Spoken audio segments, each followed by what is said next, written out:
What if a simple gas stop turned into a nightmare because of your skin color?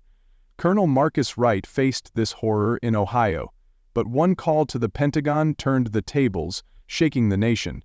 This is his fight for justice. Dusty gas station in Canton, Ohio, at dusk. A black man in his 40s, Marcus Wright, steps out of a rental car, dressed in a plain jacket and jeans. He's calm, carrying a military duffel bag. The neon sign flickers. Two white cops, Officer Daniels and Officer Reed, watch from their patrol car across the lot. Marcus Wright wasn't looking for trouble that evening. He was a decorated colonel in the U.S. Army, a man who'd spent 20 years serving his country, leading missions in places most people only saw in the news.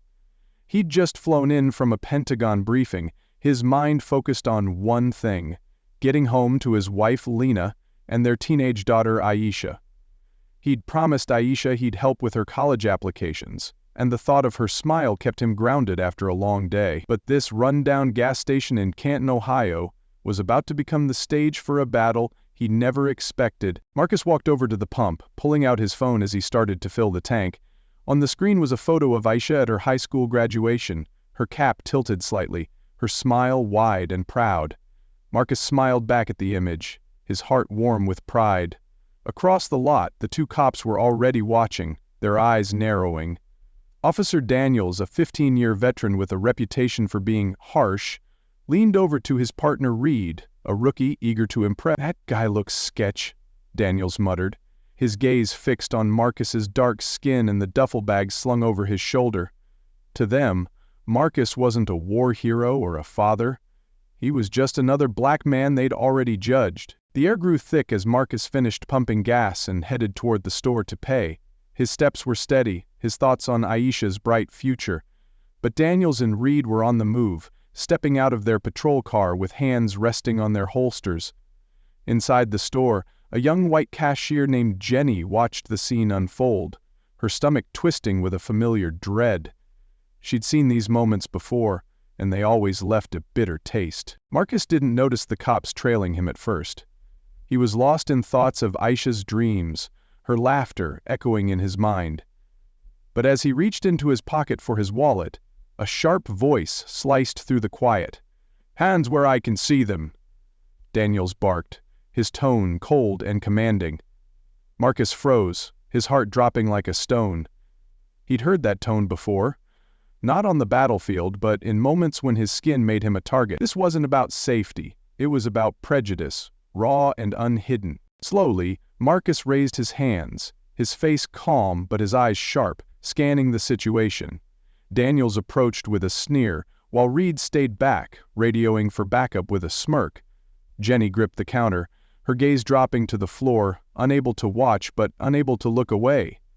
In that instant, Marcus felt the weight of every stereotype he'd battled his whole life. He'd served his country, faced death, earned medals. But to these cops, he was nothing more than a threat to be subdued. "I'm just paying for gas," Marcus said, his voice steady, a quiet defiance beneath the surface. Daniels smirked wider. "We'll see about that," he replied, stepping closer with intent. Daniels snatched Marcus's wallet from his hand, flipping through it with a look of contempt. Reed moved in, patting Marcus down with rough hands, pulling out his military ID and holding it up briefly. Daniels barely glanced at it before scoffing, tossing it to the dirty floor. "Fake," he muttered, his voice thick with dismissal. Marcus's jaw tightened, a flicker of anger rising, but he held it in check. Being called Donna. He knew reacting could make things worse. The tension escalated faster than Marcus could grasp. Daniels didn't care about the ID or the truth. He'd decided Marcus's fate the moment he saw him. "You're coming with us," he growled, yanking a pair of handcuffs from his belt. Marcus stayed calm on the outside, but inside a storm brewed. He'd faced enemy fire, led men through chaos, but this was a different war, fought on the streets of his own country, and it cut deeper than any bullet. Jenny couldn't hold back any longer. She stepped forward, her voice trembling but firm. "He didn't do anything," she said, her eyes darting between Marcus and the cops. Daniels whipped around, his glare piercing. "Stay out of this, sweetheart," he snapped, his words a clear warning. Across the lot, a middle-aged white truck driver named Tom watched from his cab, shaking his head slowly. He knew that look in Daniels's eyes all too well. Jenny's pulse raced, but she stood her ground. She'd seen too many of these encounters in Canton, and something about Marcus's quiet strength tugged at her conscience. She'd always kept silent before, afraid of the backlash, but today felt different. Marcus's dignity in the face of injustice pushed her to speak. Tom, the truck driver, felt a similar pull. He'd grown up in a divided town, watched his friends face the same prejudice, and the sight of Marcus in cuffs ignited a memory he couldn't ignore. Daniels brushed off Jenny's words, focusing back on Marcus. He slapped the cuffs around Marcus's wrists, the metal clinking with a harsh finality. He shoved Marcus against the car, the impact jarring his shoulder. Reed let out a nervous laugh, trying to match Daniels's bravado. "Looks like we caught a big one," he said, grinning. Marcus's phone slipped from his pocket, hitting the pavement with a dull thud. He glanced at it, his mind racing, but Daniels was already dragging him toward the patrol car. Tom couldn't sit still. He stepped out of his truck, phone in hand, recording the scene with steady hands. Marcus met his gaze for a split second, and Tom gave a subtle nod, a silent vow that this wouldn't stay hidden. It was a faint spark of hope amid the humiliation, but Daniels's taunt cut through it. "You ain't callin' nobody," he jeered, his voice dripping with mockery as he pushed Marcus forward. Inside the store, Jenny watched through the glass, her hands shaking as Marcus was led away. Her eyes fell on the phone he'd dropped, her heart pounding with a mix of fear and resolve. She'd always stayed quiet in these moments, but Marcus's calm under pressure stirred something in her. She slipped outside, bending down to pick up the phone, her fingers brushing the cracked screen. The last dialed number caught her eye. A contact labeled General Hayes, and a shiver ran through her. Who was this man? Outside, Tom kept the camera rolling, his jaw tight with anger. He'd witnessed injustice before, but this felt personal. Marcus didn't resist, didn't shout. He stood tall, even with his hands bound, and that quiet strength hit Tom hard. He muttered to himself, "This ain't right," his voice low but firm. He opened his phone, uploading the video with a quick tag, "Canton Injustice." He hit send, hoping it would reach someone who cared. Daniels and Reed shoved Marcus into the patrol car, their laughter filling the space like a cruel echo. "You picked the wrong town, buddy," Reed said, glancing back with a smirk. Marcus stayed silent, his mind spinning with strategy. He thought of Aisha, of the lessons he'd taught her about resilience, and clung to that as the car sped toward the station. He knew he had one shot to turn this around, but he needed his phone, and someone to believe him. Jenny stood rooted to the spot, her fingers quivering as she clutched Marcus's phone, the cracked screen casting a faint glow in the fading light of the gas station lot. The patrol car's taillights had vanished into the dusk, but the image of Marcus, cuffed yet unbowed, clung to her thoughts like a stubborn shadow. She'd always turned away from trouble, always kept her head down, but not this time, her eyes fixed on the last dialed number. General Hayes? And a wave of determination surged past her fear. She pressed call, her voice a hushed plea as she whispered, "Someone needs to know." The line clicked, and a deep, authoritative voice answered, "General Hayes." Jenny's heart thudded against her ribs as she stammered, "Sir, I'm at a gas station in Canton, Ohio. A man named Marcus Wright is being arrested. He didn't do anything. I think he's military." A heavy silence followed, thick with tension, before Hayes's tone sharpened, urgent and commanding. "Stay on the line," he ordered, his voice slicing through her uncertainty like a blade. Marcus sat slumped in the patrol car's back seat, the chill metal cuffs biting into his wrists, each jolt of the uneven road sending a sharp pang through his arms. The weight of injustice bore down on him, an old wound reopened by the sneers of Daniels and Reed. He'd given 20 years to his country, led men through war zones, earned medals stained with sweat and blood, but here, in the heart of America, he was reduced to a target, a shadow judged by his skin. Their snickers filled the car, a grating noise that fueled his anger. "You thought you could play tough, huh? Reed said, glancing back with a smug grin. Daniels chortled, his eyes glinting with malice in the mirror. "You're in our world now," he added, his voice laced with venom. Marcus clenched his jaw, staying silent, his mind a whirlwind of strategy. He pictured Aisha's face, her graduation smile, her pride in him, and clung to that image. He couldn't let her see him broken. Not like this. Unbeknownst to Marcus, Jenny's call was igniting a chain reaction that would turn the tide. General Hayes, a 3-star general and Marcus's mentor from his early days, knew the name instantly. He'd pinned the Silver Star on Marcus after a harrowing mission in Afghanistan, where Marcus had pulled his unit from an ambush under heavy fire. Hayes had watched him rise, a soldier of unshakable honor, and now, hearing Jenny's shaky voice, his expression hardened into stone. "Describe the officers," he demanded, and Jenny obliged, her words trembling but precise. Daniels's sneer, Reed's nervous snicker, the way they'd mocked Marcus without cause. Hayes's voice grew as cold as granite. "I'm sending someone now," he barked, already issuing orders to dispatch MPs to Canton, Ohio. The wheels of justice were grinding to life, slow but unstoppable, and Marcus was about to feel their force. In the car, Marcus kept his gaze on the passing streets, his mind replaying battles he'd survived. Enemy fire, IED blasts, the cries of fallen comrades. This wasn't a foreign battlefield. This was home, where he'd expected safety, not scorn. The humiliation cut deeper than any shrapnel, a wound to his soul, but he refused to let it shatter him. He thought of Lena, her steady presence through every deployment, her faith in him, unbroken. He thought of Aisha, who'd inherited his resilience, but shouldn't face this hate. That thought anchored him, his resolve hardening into a shield against the storm. He'd endured worse. He'd endure this. For them. Daniels and Reed pulled into the station, their snickers still ringing as they hauled Marcus out with a rough yank. "Move it," Daniels growled, shoving him forward with unnecessary force. Marcus stumbled but righted himself, his head high, his eyes blazing with quiet defiance. Reed leaned in, his breath hot and sour. "You'll regret crossing us," he hissed, a threat wrapped in a whisper. But as they dragged him inside, a black SUV screeched to a halt, its tires screeching against the pavement in a shrill cry that pierced the evening air. 2 military police officers emerged, their uniforms pristine, their faces etched with stern purpose. Marcus glimpsed them through the station window, and a faint spark of hope flickered in his chest.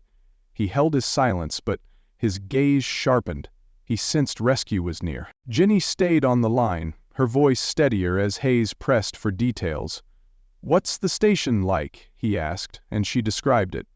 The peeling paint on the walls, the flickering lights casting shadows, the patrol car's hulking frame outside. She glanced back at the gas station where Carl, a weathered Vietnam vet with a pronounced limp, had caught her conversation. His eyes widened with recognition. "That's a Pentagon line?" he murmured, his voice rough with surprise. Jenny nodded, her hand still shaking but her resolve firming. Carl's jaw tightened. He'd seen the military move fast, knew what a call like this meant. "You're brave, girl," he said, pulling out his phone to record the station from afar, ready to support her if the moment demanded it. Daniel shoved Marcus into a holding cell, the metal door slamming shut with a harsh clang that reverberated through the station.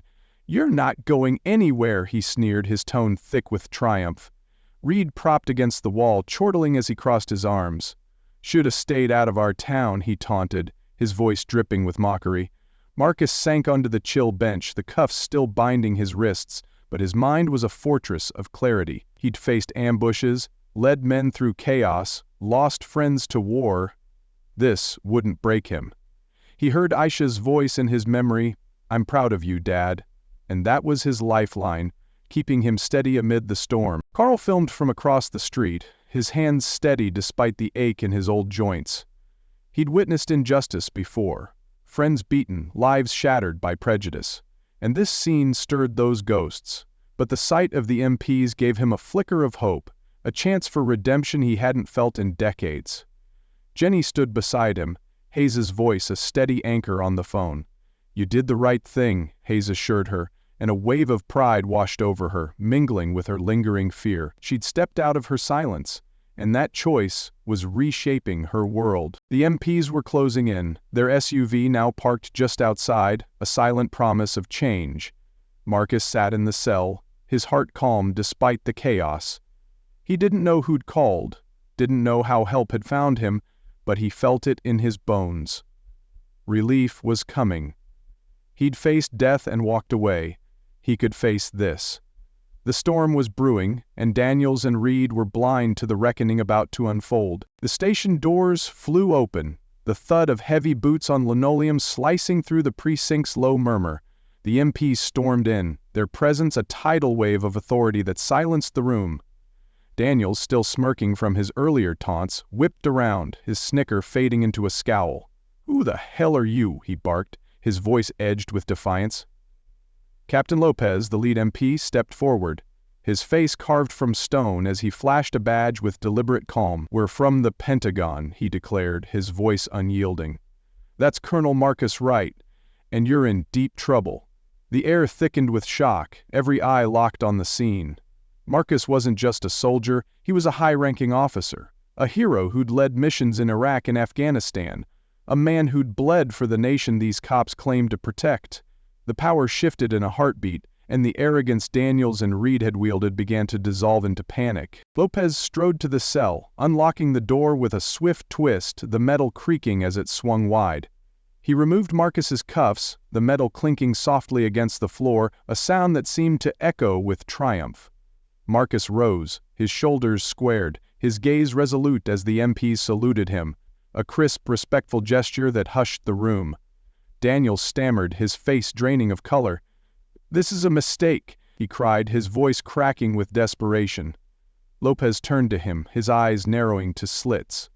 "The mistake was yours," he snapped, his tone a final verdict.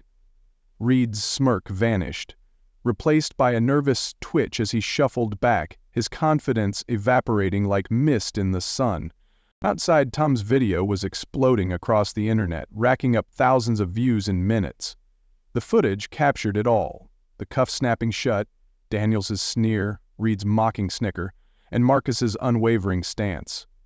Social media ignited with "Justice for Marcus" and "End Racism," each post a flare in the growing fire. Comments flooded in, stories of others who'd faced similar hate, voices rallying behind Marcus' cause. "This man is a hero," one read, followed by a cascade of support. "Canton PD must answer," another demanded. Tom watched the numbers soar, a blend of awe and pride swelling in his chest. He'd borne witness to injustice before, but this time, he'd helped turn the tide. He posted again, his words a rallying cry. "This is what courage looks like. Stand with Marcus." Marcus didn't gloat, didn't raise his voice. He didn't need to. The truth roared louder than any shout. He stepped from the cell, his presence filling the room with a quiet power that made even the other officers pause. Lopez handed him his phone, the cracked screen a scar from the night's ordeal. "General Hayes is on the line," Lopez said, his voice now tinged with respect. Marcus took it, his fingers steady as he spoke. "Sir, thank you," he said, his voice firm yet layered with gratitude. Hayes's reply was concise but forceful. "We've got your back, Colonel. This ends now." Marcus nodded, a weight lifting as he felt the military's strength behind him. A brotherhood that had never failed him, even in this dark hour. Sergeant Carter burst in, his face flushed with a mix of fury and disbelief. "What the hell did you two do?" he roared, his eyes darting between Daniels and Reed. A 30-year veteran, Carter had weathered scandals, but this was a storm he hadn't anticipated. He turned to Marcus, his expression shifting to a grudging respect. "Colonel Wright, I'm sorry for this," he said, his voice rough but genuine. Marcus met his gaze, his tone steady as he replied, "I'm Colonel Marcus Wright, U.S. Army. I served this country for 20 years, and this is how you treat me?" Each word was a quiet dagger, piercing the tension, laying bare the injustice. Daniels averted his eyes, his hands trembling with shame. Reed shrank back, his earlier bravado gone, replaced by a sheen of nervous sweat. Jenny watched from outside, her heart hammering as Carl stood beside her, his phone still rolling. "You did good, kid," Carl said, his voice gruff but warm, a rare smile breaking through his weathered face. Jenny nodded, tears stinging her eyes as relief and pride surged within her. She'd been paralyzed by fear, but she'd acted, and seeing Marcus freed, she knew it had been worth it. Carl shared a memory, his voice heavy with the past. "In '68 I lost a friend to this kind of hate, beaten for no reason." "Never thought I'd see justice like this," he said, his eyes glistening. Jenny smiled through her tears, her confidence blooming. She'd always been a bystander, but tonight she'd stepped into the light, and it felt like a victory. Tom felt a rush of satisfaction as he watched the MPs take charge through the window. He'd recorded it all, the cuffs, the taunts, the moment of liberation. His video was a beacon now, a call to action for anyone who'd ever been wronged. He caught Marcus's eye and offered a nod, a silent bond forged in this fight. Marcus returned it, a subtle thank you that carried the weight of gratitude. Tom's chest tightened with emotion. He'd done something meaningful, something that mattered, and it filled him with a pride he hadn't known before. The video's reach swelled, with comments pouring in, tales of prejudice, cries for change, waves of support. "This man's a legend," one wrote, echoed by hundreds of likes. "Canton needs reform," another urged. The movement was growing, a ripple becoming a tide, with Marcus at its heart. Inside, Lopez faced Daniels, his voice low and menacing. "You're lucky we're not taking you in now," he said, his gaze piercing. "But this isn't over," Daniels tried to protest, his voice rising in a frantic lie. He resisted, he claimed, but Lopez cut him off with a glare. "Save it for the report," he said, his tone absolute, shutting down the excuse. Reed stood frozen, his face ashen, his hands fidgeting as the consequences crashed over him. He'd followed Daniels, chased a false sense of toughness, but now he saw the ruin it brought. Carter turned to them, his voice a low growl. "You've jeopardized everything. Get out of my sight," he ordered, jabbing a finger toward the door. Daniels and Reed slunk out, heads bowed, their badges now a weight they couldn't bear. Marcus watched them go, a swirl of relief and resolve within him.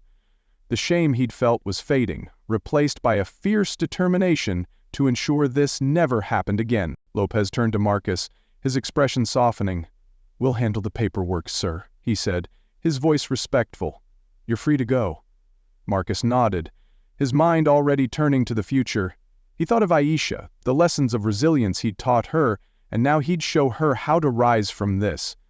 The station hummed with activity as the MPs documented every detail, building a case for the investigation ahead. Marcus stepped toward the door, his dignity restored, his spirit unbroken. Outside, Carl shared another tale, his voice soft with memory. "I lost another buddy to this hate frame and jailed. You gave Marcus a chance to fight back," he told Jenny, his eyes distant. Jenny wiped a tear, her heart swelling with pride. She'd never felt so alive, so purposeful. Tom posted a final update, his words a beacon. "Justice for Marcus Wright. Let's keep this alive." The video's views soared, a movement taking root as people shared their stories, inspired by Marcus's quiet strength. This wasn't just his victory, it was a triumph for every soul who'd faced injustice, a flame that would burn brighter with time. Daniels and Reed shuffled out of the station, their badges stripped and sealed in evidence bags, their faces pale, as they faced a future stripped of authority. Marcus clasped Captain Lopez's hand in a firm handshake, the gesture heavy with gratitude. "Thank you," he said, his voice steady, a flicker of relief softening his features. Lopez gave a curt nod, his eyes reflecting deep respect. "You earned it, Colonel. We'll take it from here," he replied, stepping back to oversee the formalities. Outside, Jenny and Tom stood under the harsh glare of news cameras, their voices trembling yet resolute as reporters hailed them as heroes. Jenny clutched her jacket, her words shaky but clear, while Tom stood tall, his gruff demeanor softened by a quiet satisfaction. Justice struck swiftly, a hammer of accountability that left no room for escape. Daniels and Reed were slapped with charges of misconduct and racial profiling, their careers reduced to ashes as the evidence, Tom's video, witness statements, and military records, piled up against them. Marcus's story ignited a national investigation into the Canton Police Department, with officials vowing to root out bias at its core. But for Marcus, the real victory wasn't in the courtroom or the headlines. It was the courage of Jenny and Tom, two strangers who'd stood up when it mattered most. He thought of Jenny's trembling fingers on his phone, Tom's steady grip on his camera, and a warmth bloomed in his chest, a beacon of resolve amid the storm of the past hours. Their actions had turned a moment of darkness into a testament to humanity's capacity for good. Marcus arrived home, the familiar scent of Lena's cooking roasted chicken and thyme filling the air as he crossed the threshold. He pulled Lena into a tight embrace, her arms wrapping around him with a fierceness that spoke of her worry and relief. Aisha rushed in, her footsteps quick and light, throwing her arms around them both in a hug that carried all her admiration and love. Later, he sat Aisha down on their well-worn couch, the lamp casting a golden glow over the family photos on the wall. "Never let anyone tell you who you are," he said, his voice soft but unyielding, his gaze locked on hers. Aisha nodded, her eyes shining with inspiration, a spark of determination igniting within her.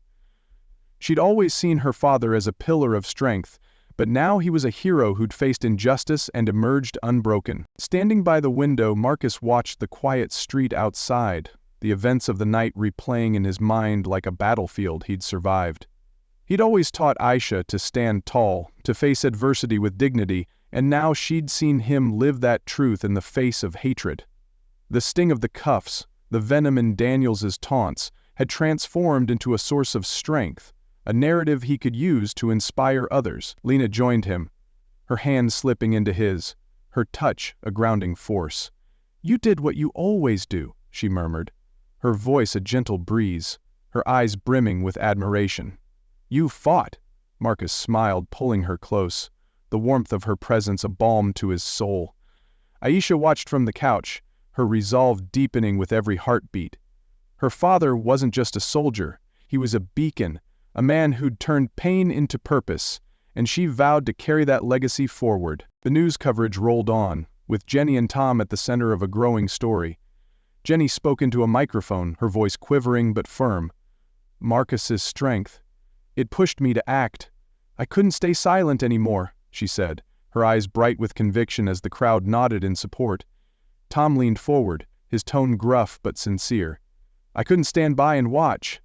"Not this time," he said, his jaw set, his hand steady despite the flurry of attention. Their words echoed across the airwaves, a reminder that change began with the courage to act, to speak, to bear witness. Marcus watched the broadcast on the small TV in their living room, a quiet admiration swelling within him. These weren't just allies. They were part of a community he'd never expected to find, one forged in the heat of injustice and tempered by kindness. Jenny sat with her younger brother Ethan that evening, the glow of the TV casting shadows on their faces. She showed him the news clip, her voice steady as she shared her lesson. "Sometimes, doing the right thing feels scary, but it's always worth it," she said, her words a seed planted in his young mind. Ethan nodded, his eyes wide, already looking at his sister with newfound respect. Tom drove his truck home, the hum of the engine a soothing rhythm, his thoughts on his grown daughter, Sarah. He called her that night, his voice thick with emotion. "I want you to learn from this, Sarah. Stand up when it counts," he said, a vow to pass on the courage he'd found. Marcus felt the ripple of their actions, a network of support that lifted him higher than any medal ever could. The investigation gained traction, with whispers of policy changes echoing through Canton, and Marcus knew this was only the beginning of a larger battle for justice. Canton's police department rolled out mandatory bias training, a direct response to the firestorm Marcus's story had ignited. Marcus stood at a community event in a packed hall, the air buzzing with anticipation as he took the podium. "Respect isn't a privilege, it's a right," he declared, his voice resonating with a quiet power that drew the audience in. The crowd erupted in applause, their faces alight with determination, inspired by the man who'd turned a personal ordeal into a clarion call for change. Marcus's story didn't end at the gas station. It became the spark for a movement that reached far beyond Ohio. The Canton police force implemented sweeping reforms, from new hiring protocols to community outreach, and Marcus emerged as a voice for justice, speaking at schools and rallies with a conviction born of experience. He shared stories of his military service, his night in Canton, and his vision for a better future, each speech a thread in a growing tapestry of change. At a local high school, Aisha stood by his side, her presence a quiet testament to his influence. "We all have a role to play," he told the students, his voice steady, his gaze sweeping over the crowd. "Don't let fear stop you from doing what's right." The room exploded in cheers, the students' faces glowing with resolve, their hands raised in solidarity. A montage of social media posts flashed across screens, people sharing their own encounters with racism and resilience, their voices joining Marcus's cause. One post showed a young man holding a sign that read, "I faced this too, thank you Marcus," his expression fierce. Another featured a girl in pigtails, her "Justice for Marcus" banner held high, her smile a defiant spark. Marcus watched from home, a gentle smile tugging at his lips as Aisha led a youth group on equality, her voice clear and confident. He saw his legacy in her, a future shaped by the lessons of his fight, and a quiet satisfaction settled in his heart. The impact stretched far beyond Canton, with thousands sharing their experiences, weaving a community of solidarity that spanned the nation. Protests swelled across cities, from Chicago to Atlanta, with signs proclaiming respect for all and no more racism waving in the air. Marcus and Lena sat together one evening, the flicker of the TV casting light on their faces as they watched the coverage. "This is just the beginning," Marcus said, his voice tinged with quiet resolve, his hand tightening around hers. Lena squeezed back, her eyes reflecting his determination. They knew the fight was far from over, but the flame Marcus had lit was burning brighter with each passing day. Aisha organized a meeting with her youth group, her notes scribbled on a worn notebook, her ideas bold and unyielding. "We can start with our school, push for fair policies," she told them, her voice gaining strength with every word. A shy boy named Ethan spoke up, his voice hesitant but honest. "I got stopped once, just for walking home," he admitted, his hands fidgeting. Aisha listened, her expression soft but resolute, and Marcus, watching from the doorway, felt his heart swell with admiration. He thought of the gas station, the cuffs, the taunts, and how it had all led to this moment, his daughter stepping into her own power, leading others to speak out. At a rally in Cleveland, Marcus addressed a crowd of hundreds, his voice carrying over the murmurs. "Every one of us can make a difference," he said, pointing to a young woman in the front row, her sign reading, "End Racism Now." She nodded, her eyes fierce with determination, and the crowd roared, their cheers a wave of collective resolve. A teacher from Detroit posted online, her words heartfelt, "Marcus inspired my class to start a dialogue on bias. Thank you." The movement gained momentum, with local leaders pledging to overhaul training programs, their decisions a direct response to Marcus's unwavering stand. Marcus sat with Lena one evening, the news replaying clips of the protests, the screen flickering with images of signs and raised fists. "You've changed lives," Lena said, her voice soft but certain, her hand resting on his. He smiled, pulling her close, his thoughts on Aisha and the youth she was guiding. His legacy wasn't just justice, it was empowerment, a ripple that would grow into a tide of change. He turned to an imagined audience, his voice a call to action. What about you? Have you faced prejudice? Share your story below. Like, comment, and subscribe to join the fight for equality. The sun dipped low as Marcus and Aisha walked together, their laughter mingling with the evening breeze. Aisha teased him about his old war stories, her voice light with affection, and he chuckled, ruffling her hair with a playful grin. The text on an imagined screen read, "Inspired by true events, end racism." Some battles, Marcus knew, reshaped the world, and this was one of them. Stay tuned for more stories that matter.